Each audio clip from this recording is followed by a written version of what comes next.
What's up YouTube, Dale here from Zephyr, and today I am bringing you the first profile of 2026. So where better place to start than a GX fan favourite modernised with the help of the K9s, being Cyber Dragon K9. Now this isn't the version that I prefer to play for Cyber Dragon because I like to play them a little bit more fun. I like to play them very, very aggressive. I like to utilise stuff like limiter removal. I like to make them insanely powerful boss monsters, and I prefer to go second. But if you want to play the most competitive version of Cyber Dragon and have a chance to stand in your own against the top meta decks, this is the version you're going to need to be looking for. So what we're going to do is I'm going to take you through the entire profile, show you the main, the extra, and the side deck, so you have a bit of an idea. But remember, the side deck will always be adaptive to the environment that you're taking the deck to, as you always have different environments, different meta, different matchups, and everything else in between. So with all of that out of the way, please smash that like button, hit that notification bell, and subscribe so you don't miss out on any more upcoming content.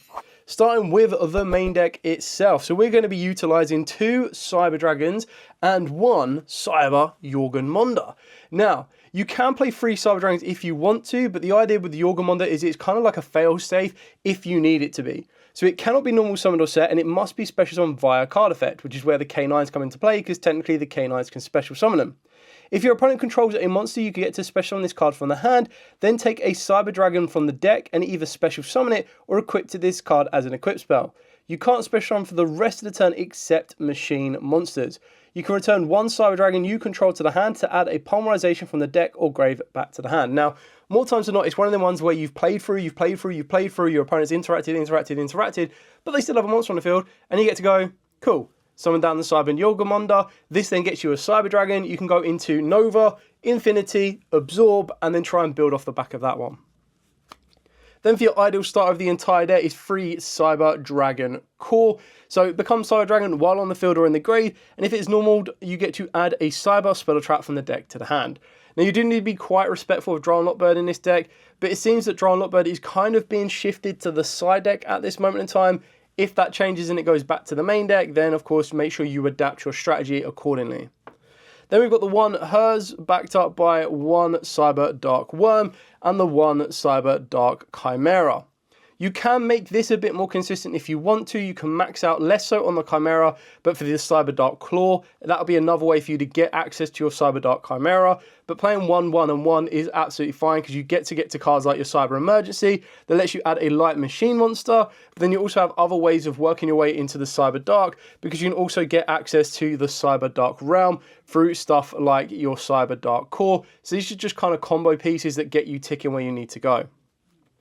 The final piece of the puzzle that isn't a Cyber Dragon monster, but it might as well be, is the Diaz Blaster, the Negation Fortress. This is just another level 5 machine that can extend itself to the field by going into the scale and then summon itself. It also has the added benefit of destroying cards in that same column, but it's just one of the ones that can extend onto the field. Level 5, light machine, opens up to Nova Infinity a lot quicker and a lot easier.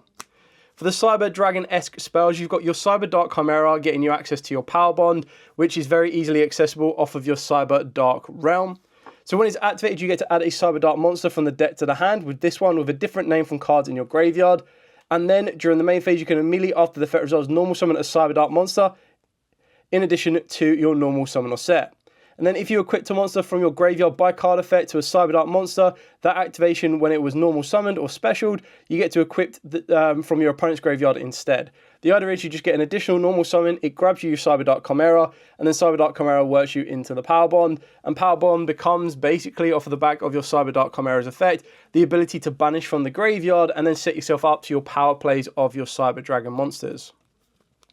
The final Cyber Dragon monster card Cyber Dragon card is your free Cyber Emergency. So add a light machine monster that cannot be normal summoned or set, or a Cyber Dragon monster from the deck to the hand. So the best thing about this one is it lets you get access to your Cyber Dragon Core. So you're basically playing 6 copies of this card, and then you also have more copies of Cyber Dragon, or probably more commonly Cyber Dragon Yugioh if you absolutely need it.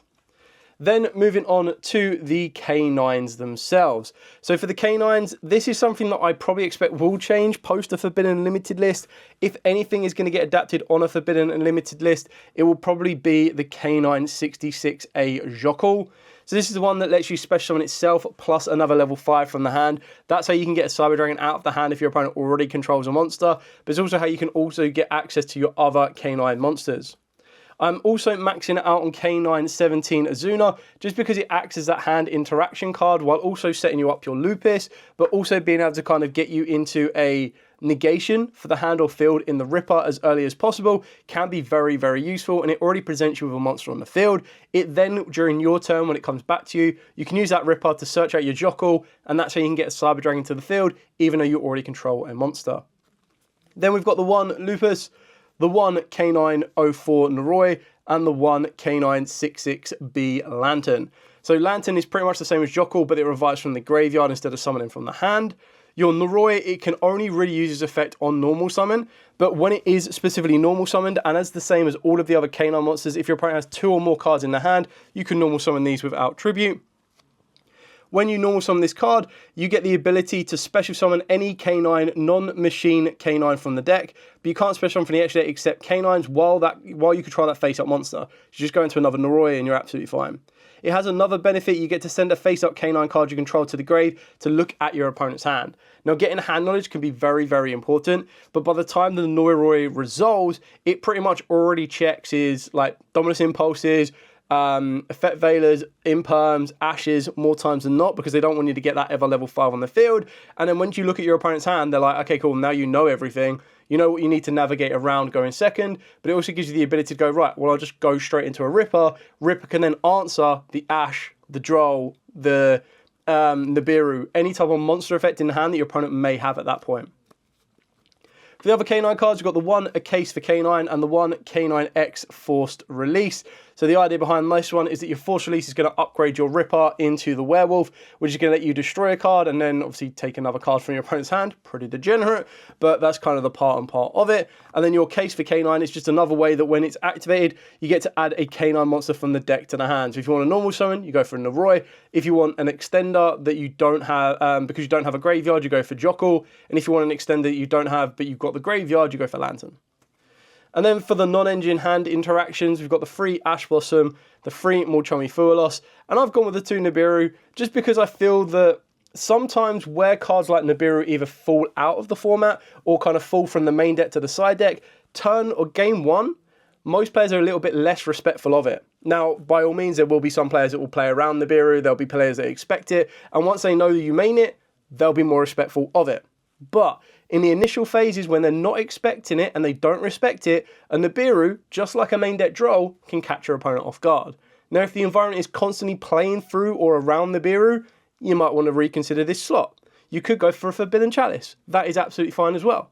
It really comes down to what you feel is going to be the most effective for you and what is going to be the most defensive for you. We've then got the one Clockwork Knight and the one Therion King Regulus, backed up by the one Call by the Grave and the 3 Forbidden Droplet. Just to kind of finish this all off, I feel that Droplet is a really good card in this particular deck. The fact of being able to reduce your opponent's attack stats kind of makes me want to play Limiter Removal even more. But if I was to play the fun version of Cyber Dragons, I would probably take out the full 11 cards of K9s, and those 11 cards would become the main decks of the Thunder Kaiju, the Zakuru, it would become, the Machine Kaiju, it would become 3 Limiter Removals, it would also become Duality, like cards like that I've done previously, just because I feel that that's quite a fun, aggressive version of the deck. So that's it for the entire main deck. Now to show you the extra deck, so you can see exactly what we're working with. So moving on to the extra deck, we play 2 K9 monsters that are the rank 5s. So you've got your Aggressor in the form of the Jax, and you've got your Defender, Extender, and Searcher in the form of the Ripper. So Ripper gives you that protection from monster effects in the hand or the graveyard, and then your Jax is just the aggressive option, that if you XE summon this card or your opponent activates a monster effect in either the hand or grave, you detach a material, target a monster on the field, and destroy it. You can only use the effect once per turn. And then the K9 XEs that has this card as material gains the following effects: that during any turn in which your opponent has activated a monster effect in the hand or grave, any battle damage this card inflicts to your opponent is doubled. So this is your OTK enabler, which is pretty insane. The last K9-esque monster we play is the K9X Werewolf. So this one is kind of, I wouldn't be surprised, like a lot of people say about getting rid of Ripper. I actually wouldn't be surprised if Werewolf was one of the ones that goes as well. That wouldn't shock, like not as well, but that wouldn't shock me if that was the case.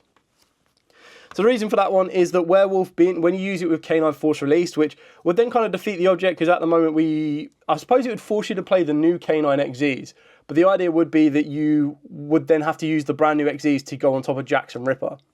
Anyway, while this card's material, it can attack a number of times each battle phase up to a number of materials attached to it. And then when your opponent activates a card or effect, you get a quick effect, detach a material from this card, then activate one of the following effects, depending on whose turn it is. If it's your turn, you banish it up to one card each from your opponent's field and grave. If it's your opponent's turn, you get to look at your opponent's hand and banish one card from it face down into the end phase. So not only can Noroi give you full hand knowledge, this guy can give you full hand knowledge again, and then take one away from him. Then for the other rank 5 we play is the one Valon. You can play any other rank 5 of your choosing, but remember you do lock yourself into not being able to go into light monsters with the K9 engine when you do certain abilities while they are on the field. So you need to make sure you use them to go into Ripper, to Jax, or to Valon. So you can then open up the ability to go into Nova and then into Infinity. For the other XZs, the only other one we play is the one Super Star Slayer Typhon. Mainly because if your opponent summons twice from the extra deck during turn 0 and you're able to get a Lupus on the field, you could actually just go Lupus straight into a Star Slayer Typhon if you wanted to. You don't have to, you can go into a Ripper, but it's like one of the ones where you go, oh, I've already got another level 5 in the hand. If I go to a Typhon, I can shut off all the high attack stat monsters and then work my way into it with everything else around it.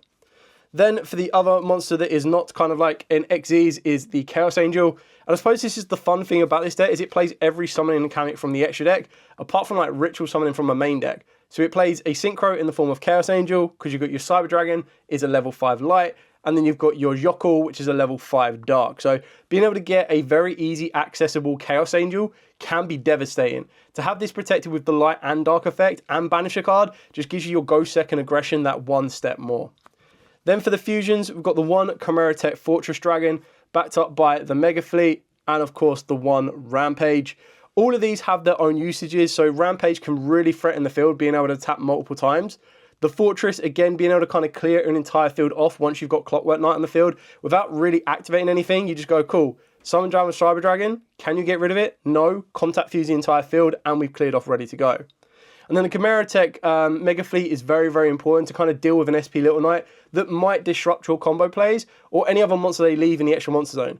Like, nothing felt better than just being able to go, seeing a full material Appaloosa, and you go, cool, special summon down Cyber Dragon contact fuse with Appaloosa. Like, that was peak.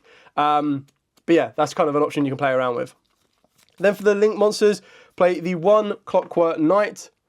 We've got the one Cliffort Genius, the one SP Little Knight, and the one Cyber Dragon Seeger. So Seeger is to deal with those high attack stat monsters, so it just gives you that optional out, but this can be changed up if you wanted to. I quite like it if I do end up facing the Moonlight matchup. There's ways that you can threaten the Moonlight matchup to be able to clear stuff off.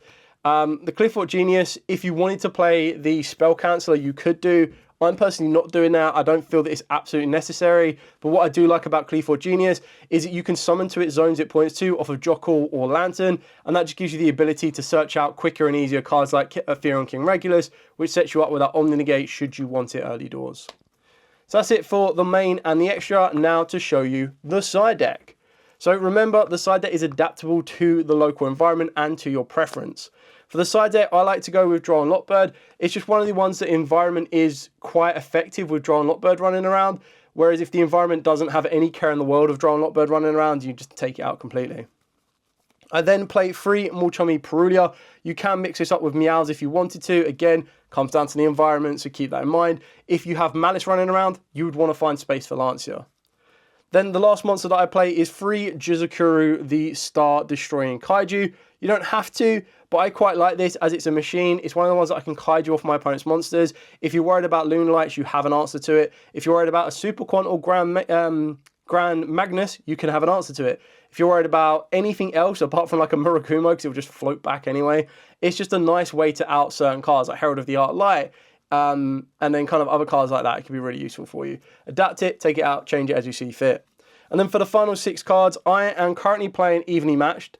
I don't feel that Cyber Dragon K9 need to be OTK. They can be, of course. But if I look at my opponent's field and I'm like, if I evenly you now with 1 card and I've still got 5 more cards to play with, or if I've used any hand interactions, then I'll be able to kind of build off a little bit more. The one thing you need to remember with this card is if I see this and Azuna, I'm going to want to not use my Azuna and try and clear my opponent's field. But I'm only going to be putting this in very specific matchups. Otherwise, this could very easily be like 2 Troll Tactics Thrust and a particular target, or the next 3 cards could then be 3 Troll Tactics Thrust and then 3 individual targets of your choosing.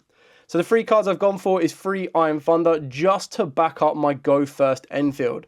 So the Go First Enfield will automatically struggle against something like a Dark Ruler No More. So being able to have an Iron Thunder that can answer the Dark Ruler No More can be very, very important. And it's also one of them ones that you could, or normally would consider Free Judgment, but being able to consider something like Iron Thunder can still be quite useful for you. And it's one of these optional cards that if you don't like it, again, you've got your Trill Tactic Thrust options and then those particular targets. I just like it as another one to facilitate my Enfield, because my opponent might be like, yeah, I'll let your Enfield go off. I've got a Dark Ruler No More anyway. And I'm like, cool, do this, do this, do this. And the only way I can play around a Dark Ruler No More is to have Force Release. And then I would still lose my Infinity. I would still lose my Ripper. And then anything else that the field might have. Now, keep in mind, I will know to play around it if I've used Noroi, unless they top deck it for turn. But it's just quite nice that if I'm going first, I can solidify my position in case my opponent wants to try and blow the field out. And then when they fail to blow that field out, the field is going to be strong enough as it is to then OTK on the crackback once I've been able to protect with Iron Thunder, Ripper, and then Infinity as well. So that's it for the entire profile. Main, extra, and side deck all in one nice one for you. If you have any questions, by all means, please put in the comments down below. Like I said, this isn't my personal favorite way of playing the Cyber Dragon deck, but I do fully understand that when you are trying to be impartial, that this is arguably the best way to play Cyber Dragons. Like, it just offers so much to the deck. It offers so much aggression. It offers so much extension. So many more different options for the deck to utilize that any kind of level 5 deck is very, very beneficial when you're utilizing the K9 package, just because of how much it actually offers you and how much it actually provides you as well. Anyway, that's it for the entire profile. Questions, comments below, always happy to answer them. For now, as absolutely always, stay safe. And of course, happy dueling.